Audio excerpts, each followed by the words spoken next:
Hey everyone, it's Max again. In this video I'll tell you about working in Russia. I'm sure many of you are curious about our salaries and working conditions, so let's get started. Technically, you can start working in Russia at 16, but only in certain jobs like being a courier.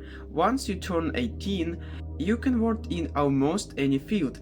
In my last video I talked about higher education, and of course you can't be a doctor, teacher or pilot without a degree.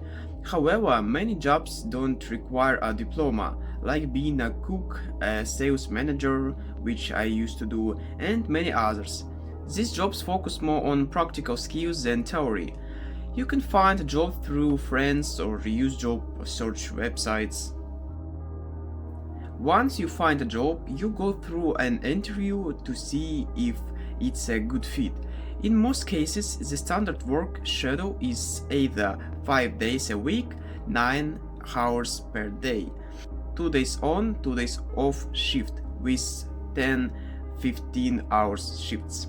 Remote work is also an option, mostly for designers and programmers, who by the way make really good money. Most companies follow Russia's labor code, a legal document that protects both employees and employers. There is usually a probation period, which can last from 1 to 3 months or even longer. During this time, you often get paid nearly half of the promised salary, which I find really unfair. Other benefits like free meals or transportation depend on the job.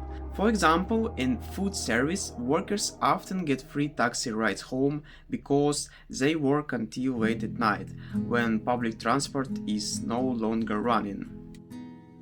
Salaries in Russia typically range from 20,000 to 60,000 rubles per month, depending on the job. Most companies offer a small base salary, usually around 40,000 rubles, and the rest comes from bonuses, if you meet certain performance targets. The problem is, these targets are often unrealistic and completely out of the worker's control. For simpler jobs, like being a cook, you get paid hourly. But working 10-15 hours a day is exhausting. And here's the craziest part. A beginner doctor in Russia can earn less than a 16 years old courier with no education. It's funny. That's why some people manage to find well-paying jobs without a degree, especially in online fields like programming and design.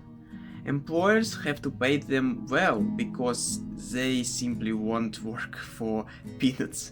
But regular workers don't have that privilege. Prices keep rising every year, but salaries stay the same. Greedy employers. Because of this, around 20% of Gen Z in Russia choose not to work at all while searching for something worthwhile. We also don't hesitate to quit if we're unhappy. I am one of them. In just 2 years, I've changed jobs 4 times. So that's what working in Russia is like. Finding a good job is incredibly difficult because so many factors have to align. I've worked regular jobs before and I don't want to go back. That's why I choose YouTube as my path. Thank you to everyone who watches, comments and subscribes. You guys are helping me so much. My dream is to become a full-time content creator. Good luck to all of you and see you in the next video.